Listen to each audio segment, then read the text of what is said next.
Hello there, welcome back to our show. Now today I'm going to talk about the Royal Tenenbaums, the Wes Anderson film that was his third after Bottle Rocket and Rushmore. Now Rushmore was the big kind of success for Anderson, at least critically, and it did well, but it was like after Bottle Rocket, which was a nice little start to his career that people liked, but it wasn't like you're the next big thing. It was like you're promising type of element. Then Rushmore came out, and Rushmore wowed everybody, and essentially Wes Anderson was now like someone to watch, which meant his next film would have lots and lots of attention placed on it. Probably too much, because people are making films, they're not making. You can't make massive works of art because everyone wills you to do it. You have to just make the film and hope it turns out okay. So whenever you get to that stage where it's the next big thing from somebody after a massive success, it's always going to be some sort of disappointment to somebody. You know, the best thing you can do is either do something completely different, either succeed or fail, or do something that's an extension of what you've done before. I mean, you had some people who, like Tarantino, made Pulp Fiction after Reservoir Dogs, which was a big expansion of what he did, but it was still what he was doing. It was just an expansion of it, and people were really into that. You had Soderbergh, who made Kafka after his big success with Sex, Lies and Videotape. And this one is weird because Anderson did, this basically was his third film, so in some ways it's actually easier for him because he had two good films already. It wasn't just one. Just the first one was well received without people being mad on it. It was just one of many after that film who were independent directors and we'll see what happens to them. It was Rushmore that really pushed them up to be seen by everybody. Now this third one was like the big kind of testing ground. But at least it wasn't his second film. So he brought out the Royal Tenenbaums. Again, written by Owen Wilson with him. Owen Wilson wrote the first three films with Wes Anderson. And it's weird, you can tell there's a difference when Owen Wilson leaves the writing process of these films. There is like whenever someone is involved, you can't place a finger on what they did, but you can feel an influence. So like a Wes Anderson film written by like Roman Coppola with Anderson or Noah Baumbach feels a little bit different from one written by Owen Wilson. It's just that because they add things that no one else would, really. So it's one of those things. It's just different. It's like it's not one's obviously better than the other. It's just a different feeling you get from different writers with Anderson. So even though he's a very particular style and a very particular thing he likes to do, he is influenced by the outside world. He is influenced by the people he's working with. So it is a different thing whenever he's a different collaborator. It's just something no one really brings up that much. Like one written by Anderson himself is different from one written with sort of a collaborator, and independent collaborator on each one. You can just feel it in the writing and the way the film progresses. There are variations, there's differences, as well as what the story is too. But you also just tell the approach. You can't really put your finger on it, but you can feel it. Like with Wilson, you get a feeling that these characters, the flaws become more apparent when it's a Wilson with Anderson in a weird way. It was like the flaws were less arch. Like one of the things I find with some of the later films is some of the characters can be really arch and there's no one to take away the added messiness to it, which is just a different way of doing things. And it's not in every case it's like that. It's just like there's a different feeling. There's a kind of it's just messiness, I think, is the thing. Is it's not messiness in construction or anything else. It's just the characters feel a little bit messier in their way of doing things. But it's also early Wes Anderson and him figuring this process out too. So there's like, you can't even say, oh, it's because of that collaborator. It was like maybe the collaborator influenced him, but also him learning his style and finding where he defines things, where he doesn't define things. So it's just one of those things you don't quite know who gets credit where, but you do feel a slight difference between different collaborators. And that's what's fun with watching a director going through their career, actually, is to see the differences as different people work with them and see how much they impose and how much they adjust to other people. Now, Wilson has come back as an actor for many films with Anderson, so it's not like they've split up or anything. It's just like he helped write the first three, and the first three, I adore the first three Wes Anderson films, like Bottle Rocket, Rushmore, and this one. I think about a perfect early set of films. They're probably the most perfect first three films you can get outside of Whit Stillman, really, who's another one who did pre-perfect little films. Like other directors like Linklater or Tarantino, theirs were bigger in some way. Tarantino's was, and Linklater was more eccentric and weird in his own way. And Paul Thomas Anderson was trying to change everything each movie to be same but different. But you can't tell his first three films share a DNA of an early director that he would branch out from later on. And Tarantino as well, after his first three films, he took a break and then came back with Kill Bill, which is very different from his first three films, but the first three films are much more in the real world to a degree. And after that, he was much more, the subjects were bigger and they moved into history and things like that, or into like more fantastical genres. So it's different. People think you have your first three, but you actually kind of perfect what you are initially set out to do, and then you think, okay, what else is there? So like Linklater, he had the kind of things of Slacker and Dazed and Confused, and then there's Before Sunrise as well. He'd also done earlier films that were like unseen, and they seem to be like their own little ones, talking to each other type of film and hanging out film. And then he moved on and he tried to do some darker material. So everyone's got their own kind of thing that they do. So that's quite a long introduction. But I think it's kind of illustrative of the idea of people's early films are like cohesive to the first. It's almost like there's a direction of the original trilogy, and then they start to adapt and look into the world and see, okay, what else do I want to do? So Royal Tenenbaums is about a family of eccentrics. Now, in the first film, Bottle Rocket, it was about two friends who were, one was a bit crazy and one was really crazy, but one was crazy to himself, another one was crazy to the rest of the world. And the second one, so after going for friendship in the first one, the second one he went for like an individualist who needs to make human connection. And in this one, it's about a family who need to make some sort of human connection, because the father of the Royal Tenenbaum, played by Gene Hackman, is a disaster. He walks out on them at a certain point, and then basically his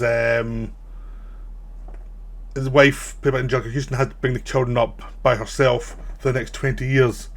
And there's a suggestion that the reason why he left the family was he stole money from one of his children, who was a very good financial whiz kid.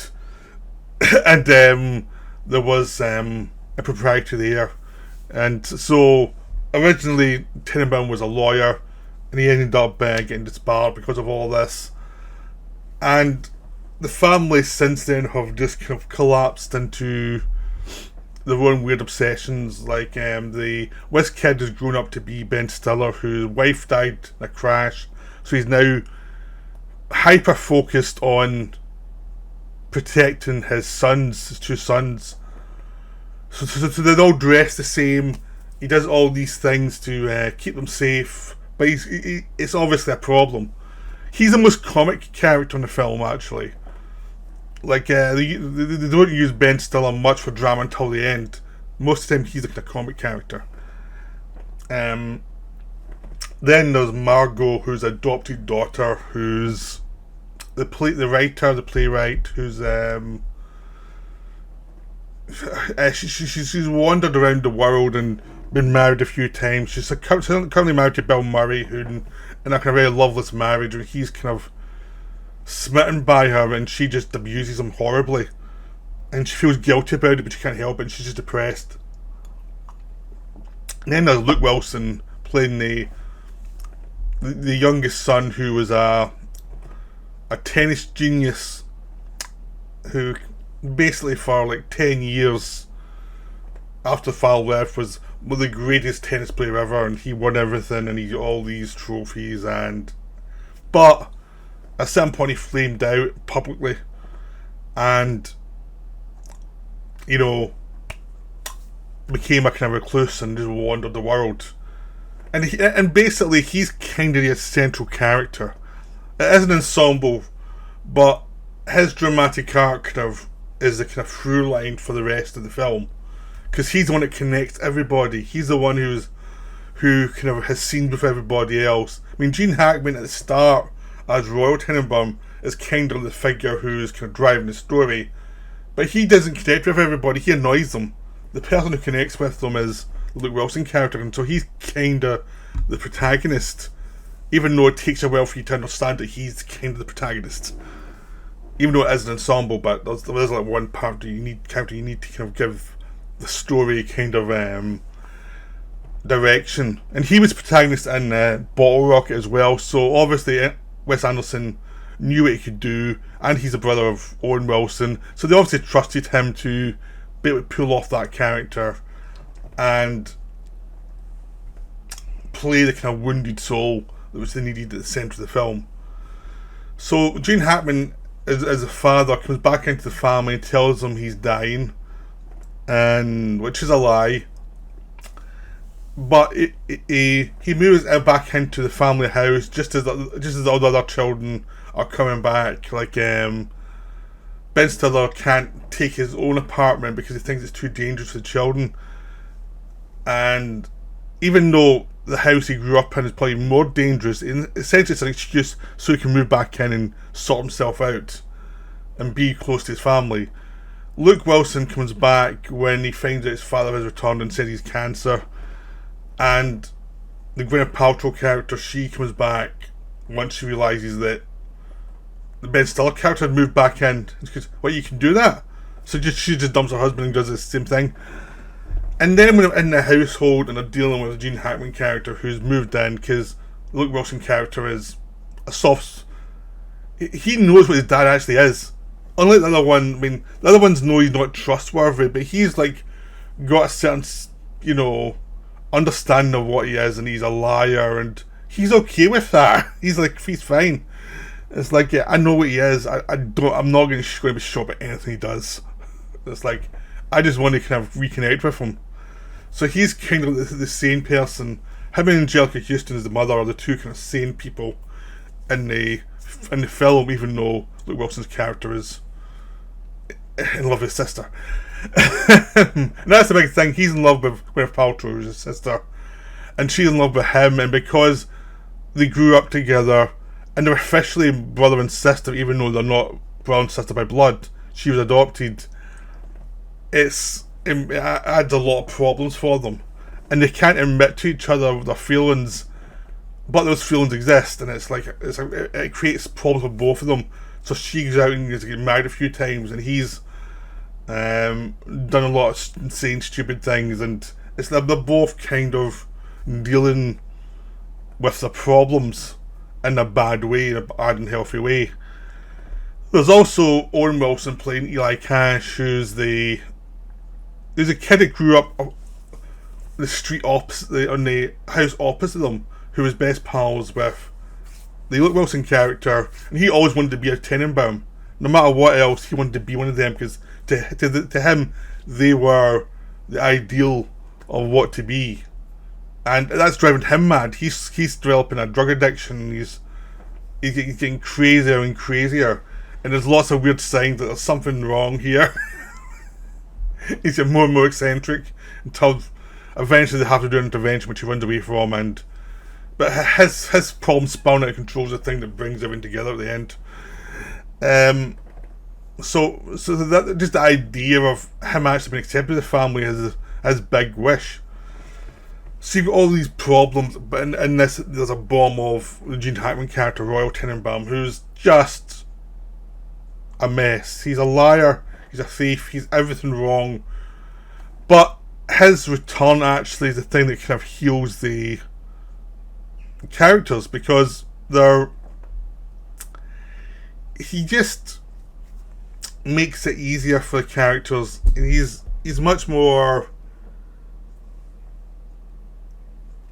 He causes the chaos that they need to actually confront what they're avoiding.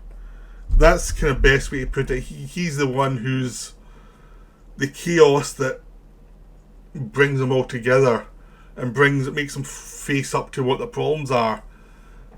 Not intentionally at all. He's just out for himself, but every so often he just does things that actually cause havoc. Like, he's actually there to stop Angelica Houston from. He found out that somebody played by Danny Glover, a guy called Danny Glover plays a guy called Henry, who's an accountant, and he has proposed to Angelica Houston, and Gene Hackman's trying to stop, even though he hasn't seen his wife for years, and they've basically been separated for 20 years. He's determined to stop it. So he invents he's dying to try and get his family together so he can stop it. And it's a completely insane plan which does not work, because Danny Glover sees through it and pretty much proves he's lying by the halfway point in the film. But just the chaos that causes actually propels everyone to face their demons. Because Hackman's actually saying that throughout. It's like, you're all basically hiding from your problems. You know, I'm not a solution, I don't know what I'm doing, but you're obviously hiding. And his essentially talking to them and saying, this is a problem, use of problems, in his own way, which is causing chaos, is what propels all these people to face the problems. Like Paltrow and Wilson face up that they're in love with each other. For Bill Murray's character to face up to the fact that he's just been used, and you know, he's just allowed himself to be used because he wants to be. For Owen Wilson character to realise he's insane for his ambitions to be a Tenenbaum, and also for the Ben Stiller character to realise he's gone slowly crazy after the death of his wife. And you have a lot of fun, like Hackman bonds with the two grandchildren that are the sons of Ben Stiller, and he takes them out on adventures that are like nuts. He shows them all the things that his dad's trying to hide from them, and they love it. And essentially, it's just healthier for them to actually experience all of this chaos. And I'm trying not to go into like what happens in the second half, even though it's 20 years old. I'm still trying to encourage people to just go and watch it, because it's a film that's been out, been appreciated, and then has kind of, it's a Wes Anderson film, so it's one of many. So I'm not sure how, like, if it's as respected as it should be, is my big thing. Is like, I think it deserves a lot of respect, and I think it's the one after Rushmore, where everyone talks about Rushmore, and this one is like the one after Rushmore, and it's one before Steve Wooster in The Life Aquatic, which is a Bill Murray vehicle. Even it's a Wes Anderson film, but Bill Murray stars in it. He's kind of the main thing in it, and these are much like more popular films, and this Royal Tenenbaums is much more of a, the Wes Anderson fans love it, but other people are less convinced by it, because I think it's viewed as a bit arty, and it's a bit characters you can't really identify with because they're very New York and very kind of self-absorbed. But that's part of the charm of them. They are a kind of class, a dying class in New York, of people who aspire to greatness and fail. And it is a kind of story that isn't told very often, and it's looked down upon because it looks very elitist. But it is a beautiful film. It just has a wonderful sense of the insanity of people, how people cannot quite work themselves out. Even the Angelica Houston character, who's a mother, who's the sane one to everybody, she's got problems as well. She's been hiding from life for 20 years because she had to bring up the kids, and hasn't really been doing much for herself. And she has to kind of learn to kind of embrace the chaos a little bit more, even though she has to keep these three lunatics from going off the rails.